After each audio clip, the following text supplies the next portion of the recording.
Firman jadi manusia, diam di antara kita. Ada hidup terang bagi manusia, Engkau datang bagi kemuliaan-Mu. Yesus, Kaulah juru selamatku. Ku akui Kau Tuhan bagiku. Kau terang bagi setiap gelapku. Kau pintu bagi setiap jalan.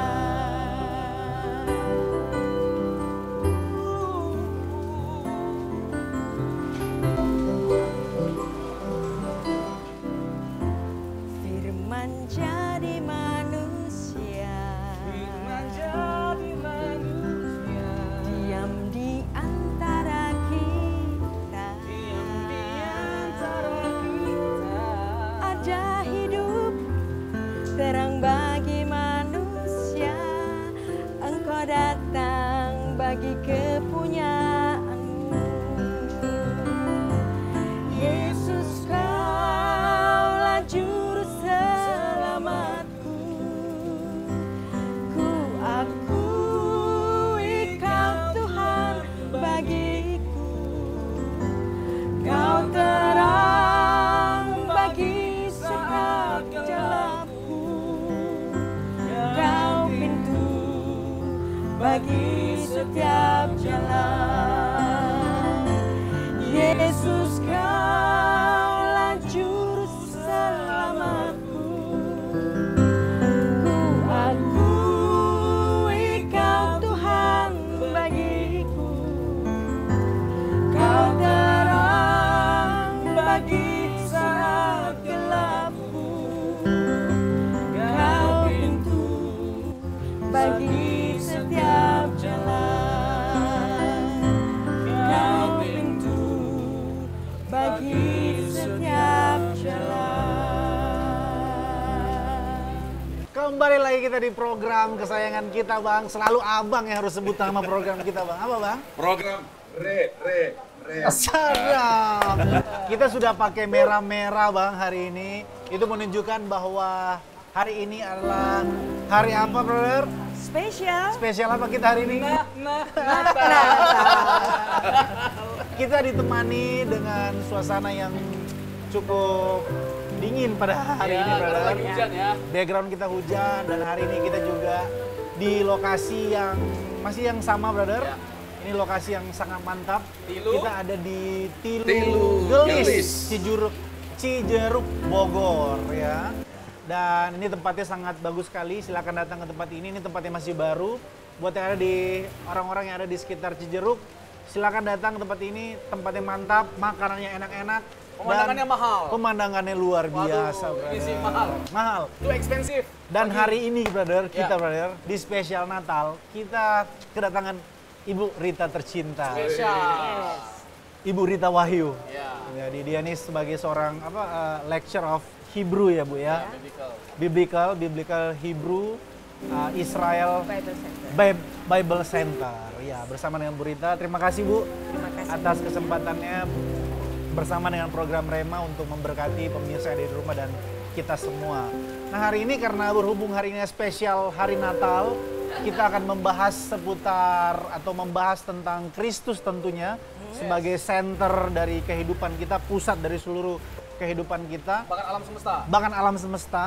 Dan hari ini kita mau belajar terkait dengan Natal itu sendiri, brother. Ya. Which is ini adalah bicara tentang Kristus. Kristus ya. Dan kalau bicara tentang Kristus, tentu kita tidak lepas dari bicara tentang siapa Kristus, apa karyanya, dan dari mana budayanya. Kita sudah bahas tentang keyahudian. Nah, hari ini coba, Bu, kita lebih mendalam lagi terkait dengan Natal. Yes. Nah, ada tuduhan, berbagai macam tuduhan. Pokoknya Tuhan Yesus ini, kalau kata brother, seseorang yang sangat kontroversial, Iya. dibahas di seluruh dunia sepanjang peradaban manusia. Iya. Perdebatkan. Nama ini selalu dibahas. Dan banyak orang Kristen sendiri masih mempercayai bahwa Natal itu pagan. Pagan ya. Tapi kali ini kita akan Kali ini. bersama-sama kupas apakah betul Natal itu Kupas pagan. secara tuntas. Menyerap tradisi pagan. Ya, apakah Natal itu pagan? Tetapi kita akan buktikan bahwa Natal itu bukan pagan, tetapi Natal itu justru sangat Yahudi. Mantap. Oke Bu, mari kita mulai dengan Natal sendiri. Natal itu sendiri Makna dan Natal. kemudian pagan itu. Mungkin sebagian Ya. pemirsa yang di rumah juga masih awam terkait dengan istilah pagan. Ya. Apa coba pagan ini? Pagan itu adalah tuduhan dari orang-orang non-Muslim, non-Kristen, Non-Kristen. dan juga orang Kristen sendiri Oke. yang tidak mempercayai bahwa Natal itu jatuh pada hari atau Hari ini, tanggal 25 Desember. Nah, Silakan, Bu, mereka sikat, Bu. mengatakan bahwa Natal itu nggak mungkin terjadi pada musim dingin. Oh. Itu hal ini bisa diterima kalau Yesus itu lahirnya di Eropa. Tapi Yesus bukan lahir di Eropa. Ya. Yesus lahir di Bethlehem Efrata, di suatu wilayah yang namanya Israel, dan Israel itu masih bagian dari Asia dan ada di Timur Tengah, bukan di Eropa. Jadi kalau ada yang mengatakan Yesus nggak mungkin lahir pada musim dingin ada banyak salju, jadi pikirannya Yesus bule. Padahal Yesus bukan bule. Yesus adalah sama-sama orang timur seperti kita. Jadi kalau dia lahir pada hari tanggal 25 Desember itu sangat mungkin. Dan sebenarnya saya mau tanya ke Pastor Robson dan Pastor Bro Mike. Ya, Ada Pastor Bowen juga Bu, jangan dilupain. betul ya. Walaupun kita emang suka Saya- yang ada di sini. Saya bertanya, kejadian kita itu pada saat kita lahir atau pada saat konsepsi? Atau pada saat kita ada di kandungan ibu kita? Saya tanya nih. Ini pertanyaan yang filosofis. Saya ini. tanya ke Bro Mike. Bro Mike gimana? Siap. Ya, Apakah pada saat lahir atau pada saat konsepsi? kelahiran kita ya Bu ya? Ya, Ya, orang selalu terpaku pada kelahiran. Ya, Tapi kelahiran. sesungguhnya ketika kita bakal anak, disitulah sudah terjadi kejadian kita. Dan kita bersama-sama akan membaca Mazmur 139 ayat 13 sampai 16. Saya baca. Oke. Mazmur 139 ayat 13 sampai 16 ya Bu. Ya. Sebab engkaulah yang membentuk buah pinggangku, menenun aku dalam kandungan ibuku. Aku bersyukur kepadamu oleh karena kejadianku dahsyat dan ajaib.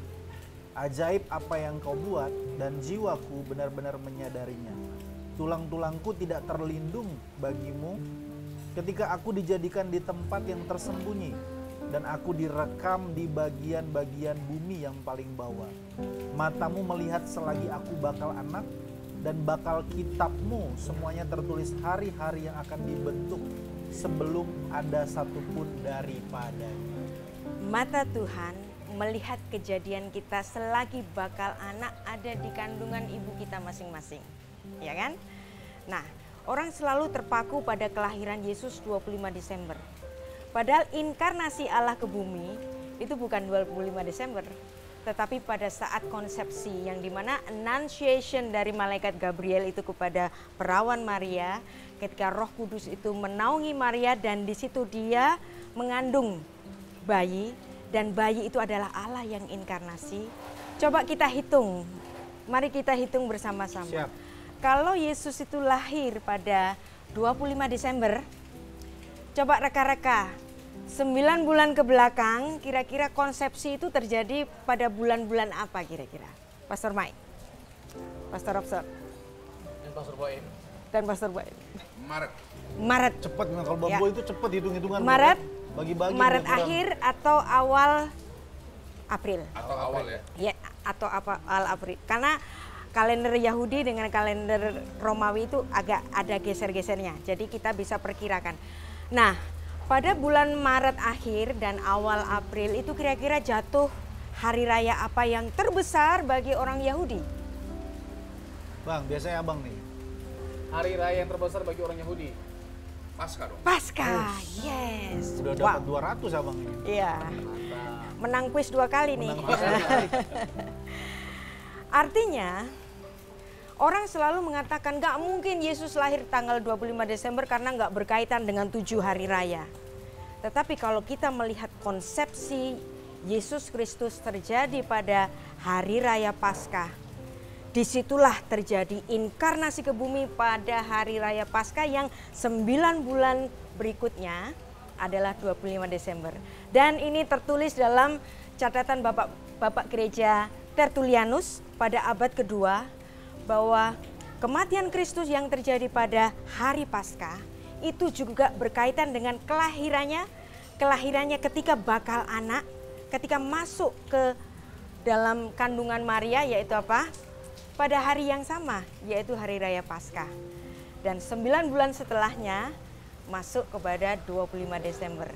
Jadi Natal 25 Desember bukan pagan, tetapi ada di dalam catatan bapak-bapak gereja, bukan hanya Tertullianus. Kalau kita juga membaca dalam tulisan Bapak Gereja Hippolytus murid dari Irenaeus murid dari Polikarpus murid dari Rasul Yohanes, adalah generasi keempat dari kerasulan Kristus. Dia menuliskan bahwa Yesus Kristus itu lahir 8 hari sebelum kalender Januari. Nah, 8 hari sebelum kalender Januari Anda akan ketemu 25 Desember. Yang artinya di sini Natal itu bukan baru dirayakan pada abad keempat setelah Edik Milan, atau bukan Natal itu merayakan perayaan Dewa Matahari yang dicanangkan oleh Kaisar Aurelius, dan ini benar-benar tidak menyerap dari kebudayaan Romawi, tetapi tulisan-tulisan dari bapak-bapak gereja paling awal yang menyatakan bahwa konsepsi terjadi pada hari raya Paskah. 9 bulan berikutnya adalah masuk kepada Desember. Wow, Brother Ribat nih. Kita sering dengar khotbah di setiap Natal bahwa 25 Desember itu menyerap dari itu Dewa Matahari, Iya. Zaman Romawi, dan banyak sekali versi tentang Natal.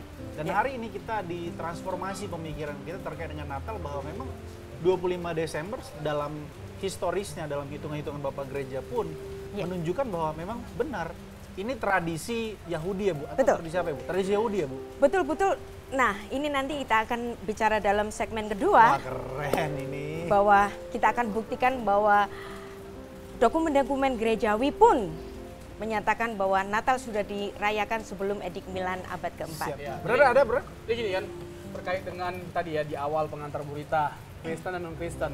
Jadi di kalangan Kristen sendiri ada perbedaan pendapat sebenarnya. Ini Ya. diperdebatkan apakah benar tanggal 25 Desember itu adalah hari kelahiran Tuhan Yesus. Nah, kalau dari perspektif berita kan ini mencoba untuk mengangkat kebenaran dari kelahiran Tuhan Yesus di tanggal 25 itu dari hitungan-hitungan tanggalnya, Ya. bulannya, Ya. dan Catatan bapak-bapak gereja. bapak rasuli bahkan. Yes. Ya kan ada para rasul, ada bapak rasuli, ada bapak gereja.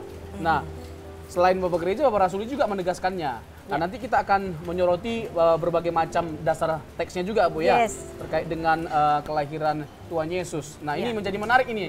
Nah, kalau orang yang berpandangan di luar tanggal 25 Desember sebagai hari kelahiran Yesus nggak jadi masalah, silakan saja. Tetapi kita punya dasar atau argumentasi mengapa kita mengatakan tanggal 25 Desember itu sebagai hari kelahiran Tuhan Yesus. Siap.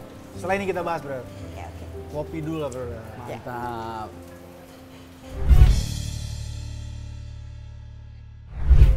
Langsung Bu, Oke. tadi data-data terkait dengan Iya. apa namanya tadi? Sebelum kita akan menyesuaikan atau mengharmonisasikan dengan catatan-catatan gerejawi dan Ya. bapak-bapak gereja, ada satu catatan dari tradisi Yahudi yang sangat menarik dan saya akan Boleh membacakannya. Bu, silakan.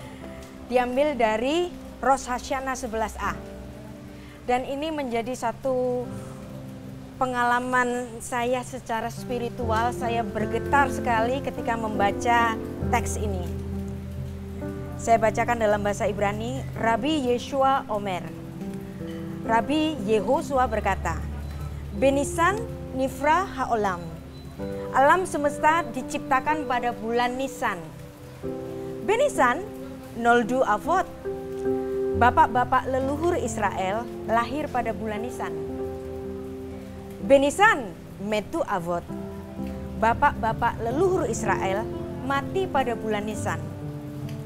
Benisan Nik Alu. Kita telah ditebus pada bulan Nisan, yaitu keluaran bangsa Israel dari Mesir keluar ke padang gurun pada bulan Nisan. Dan yang terakhir, sungguh menggetarkan hati. Benisan Atidin Ligael. Di masa depan kita akan mendapat penebusan penuh pada bulan Nisan. Nah, ini menarik. Kenapa saya menyoroti bulan Nisannya kalender Yahudi? Karena Paskah orang Israel itu jatuh pada tanggal 14 Nisan yang disebut dengan Erev Pesach. Nah, Erev Pesach ini disebut oleh Bapak Gereja Tertullianus yang mengambil tanggal Romawinya yaitu tanggal 25 Maret sebagai hari konsepsi. Dan 9 bulan setelahnya masuk ke tanggal 25 Desember. Nah, menariknya juga seperti yang ditulis dalam Rosh Hashanah 11a tadi, kita di masa depan akan ditebus secara penuh pada bulan Nisan, yaitu apa? Bulan Paskah itu tadi. Dan kalau kita membaca Yohanes 19 ayat 14, ini menarik sekali. Brother Robson, silakan dibaca. Yohanes 19. Yohanes 19 ayat 14. Oh.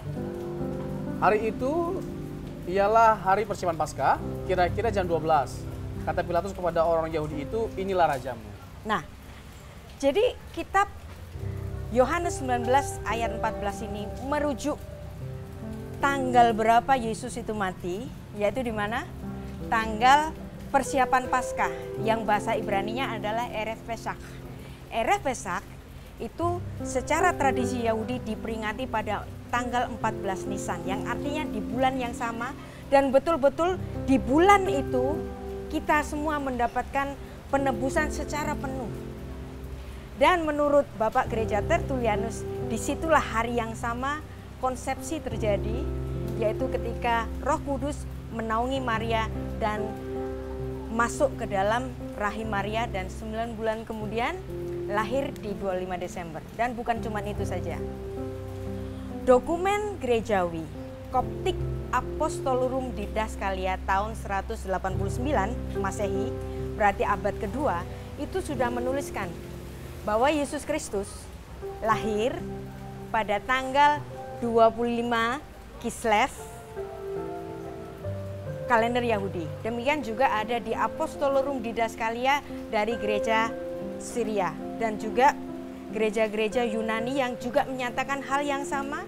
Yesus Kristus lahir pada 25 Kislev, tanggal penanggalannya orang Yahudi. Dan kalau kita konversikan, 25 Kislev tahun 3757 itu adalah tanggal yang sama dengan 25 Desember tahun 5 sebelum Masehi, yang artinya Natal 25 Desember itu bukan pagan, tetapi ada di dalam teks-teks kuno dari bapak-bapak gereja maupun dokumen-dokumen dari gereja-gereja purba. Permai. Keren, Pak. Jadi 25 Desember itu bukan tanggal kelahiran Dewa Matahari. Ya. Nah, siap. Meskipun kalau mereka mengandut bahwa tanggal 25 Desember itu adalah hari kelahiran atau peringatan akan Dewa Matahari, Sol ya silakan Invicti. saja. Ya. Tetapi itu nggak ada buktinya, nggak ada bukti secara sejarah yang dimana Dewa Matahari itu lahir 25 Desember, nggak ada bukti. Hanya asumsi, dan asumsi ini baru muncul pada sekitar abad ke-18 oleh seorang teolog Jerman yang bernama Ernst Jablonski. Ya. Jadi Jablonski ini karena dia anti terhadap gereja-gereja purba, termasuk gereja Katolik Roma dan Ortodoks, dia memberikan suatu penyangkalan bahwa Yesus nggak mungkin lahir tanggal 25 Desember, dan itu dia menuduh bahwa ini adalah serapan dari kepercayaan pagan. Tetapi sesungguhnya hal ini tidak ada dasarnya. Dan kalau kita membaca lagi tulisan kuno dari seorang yang bernama saya lupa ya, tunggu tahun 1883 seorang yang bernama Ini abad pertama ya, berarti ya. Alfred Edersheim ya. Alfred Edersheim, karena ada penolakan dari Paul Ernst Jablonski pada abad ke-18 ini, Alfred Edersheim pada abad yang ke-19 atau tahun 1883, dia membuktikan, dia meneliti betul-betul apakah 25 Desember itu adalah pagan. Justru yang dia temukan bahwa 25 Desember 5 sebelum Masehi itu adalah tanggal yang sama dengan 25 Kislev yang dimana orang-orang Yahudi merayakan Hari Raya Hanukkah. Keren banget. Bu, kalau bicara tentang Natal, tadi bagus sekali penjelasan Ibu, dan mendalam sekali, lagi-lagi kita tercengang-cengang lah ya bahasanya. Ada satu pertanyaan menarik yang simpel Bu, Ya. bahwa Natal itu kan nggak ada dalam Alkitab Yes. merayakan Natal gitu. Mm-mm. Lalu kemudian kalau mau dilihat secara historis, Ya. sebetulnya Paskah itu lebih Ya. apa ya? Maksudnya perayaan Natal lebih meriah dibandingkan Paskah. Padahal kalau Ya. dalam historis Paskah itu sesungguhnya atau bagaimana sih Bu? Ini Ya, dari Karena- Kresna. Sebenarnya kalau kita merayakan Natal, itu sebenarnya sekaligus kita juga merayakan Paskah. Paskah, ya. Oh, Kenapa? oke. Karena kita harus melihat 9 bulan sebelum 25 Desember itu adalah hari Paskah. Paskah ya. Dan kemudian kita harus ingat, Yesus Kristus kita semua tahu lahir di kandang domba. Ya. Dan kita semua mengatakan itu kandang domba yang hina. Ya. No, Oh ya? no. Berarti Ya. drama-drama selama ini. Jadi drama-drama selama Keliru ini keliru, ya. Yesus memang lahir di kandang domba, dan kandang domba itu disebut betul-betul dalam Kejadian 35 ayat 20, kemudian Mika 4 ayat 8 dan Mika 5 ayat 1, yang dimana kelahiran Yesus Kristus ada di tempat yang sudah dinubuatkan, setidaknya di dalam 3 ayat ini, bahwa Yesus lahir di satu tempat yang namanya Migdal Eder. Migdal Eder di kemudian hari adalah satu tempat yang menjadi pemasok dari domba-domba yang akan dipersembahkan di bait Allah. Dan persembahan domba di bait Allah itu terjadi setiap hari. Dan Migdal Eder di sini bukan kandang biasa, tetapi kandang yang di dalam asuhan atau di dalam kuasa dari para imam-imam di Yerusalem, yang dimana itu adalah tempat suci. Bahwa siapapun domba yang lahir di Migdal Eder itu yang akan dipersembahkan di bait Allah. Ring the bell? Yesus Kristus lahir Wow. di Bethlehem Efrata, di satu tempat yang namanya Migdal Eder, seperti yang ditulis dalam Mika 5 ayat 1, Mika 4 ayat 8. Dan dia di situ, kenapa Yesus harus lahir di situ? Karena di situ adalah tempat kelahiran bagi domba-domba yang dipersembahkan di bait Allah, maka Yesus sebagai penggenap dari seluruh korban itu, maka dia harus lahir di situ. Jadi mulai sekarang jangan pernah berkata bahwa Yesus lahir di kandang domba yang hina. No, itu adalah kandang domba yang disucikan oleh para imam di Yahudi, di Israel, bahwa itu adalah tempat lahirnya domba-domba yang akan dipersembahkan di bait Allah. Itulah sebabnya kalau Anda membaca dalam Yohanes 1 ayat 29, di mana Yohanes Pembaptis ini adalah anak dari Elisabet dan dia anak dari Imam Zakaria yang tahu persis di mana Yesus dilahirkan, maka dengan menunjuk ke langsung hidungnya Yesus, dia mengatakan, inilah anak domba Allah yang menghapus dosa dunia. Kenapa? Karena Yesus lahir di tempat yang ditentukan, yaitu apa? Migdal Eder. Ini sih sebuah penjelasan yang komprehensif ya, selain komprehensif dan bisa dipertanggungjawabkan secara historis dan teologis. Ya, Dan- dokumen gereja pun menulis demikian Ya. dan bisa kita baca. Nah, iya betul dia. Jadi maksudnya secara historis pun bisa dipertanggungjawabkan gitu loh, bukan hanya secara teologis Ya. hitung-hitungannya, karena ada orang-orang yang menuliskan terkait dengan Ya. kelahiran Tuhan Yesus. Nah, ini yang membuktikan bahwa keyakinan kita bukan sekedar keyakinan teologis. Ya. Tetapi keyakinan teologis kita dikonfirmasi dengan keyakinan historis. Ya, itu dia. Jadi berbahagialah kita yang mendengarkan ya diskusi atau talk show ini.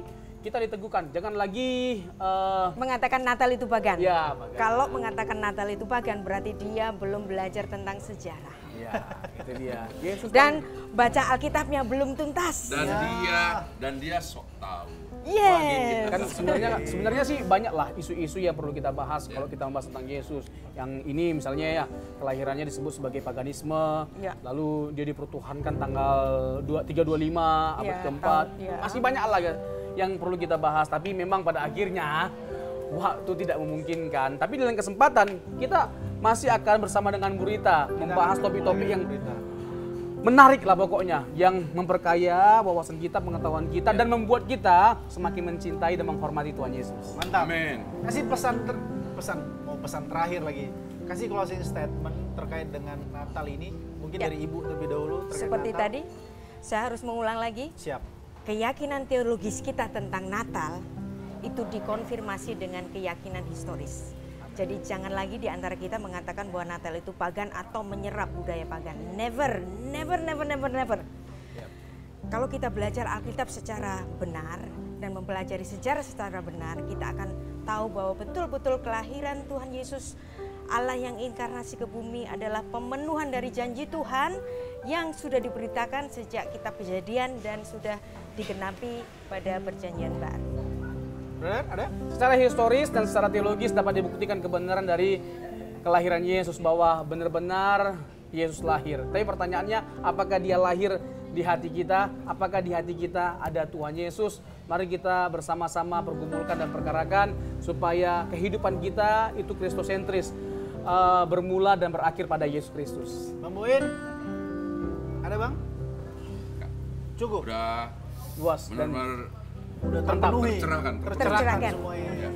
Oke, terima kasih semuanya. Kami dari program Rema mengucapkan terima kasih atas atensinya, dan kita masih mention tempat ini Bang, sekali lagi Bang, kita ada di Gilis. Gelis, Cijeruk, Bogor. Bogor. Jadi silakan join ke tempat ini Bapak Ibu yang dikasih oleh Tuhan.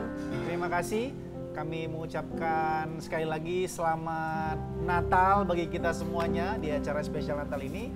Dan kami akhiri dengan, boleh kasih pujian lagi? Nyanyi. Yang Ya. tadi nyanyi. We wish you a Merry Christmas. We wish you a Merry Christmas. We wish you a Merry Christmas and Happy New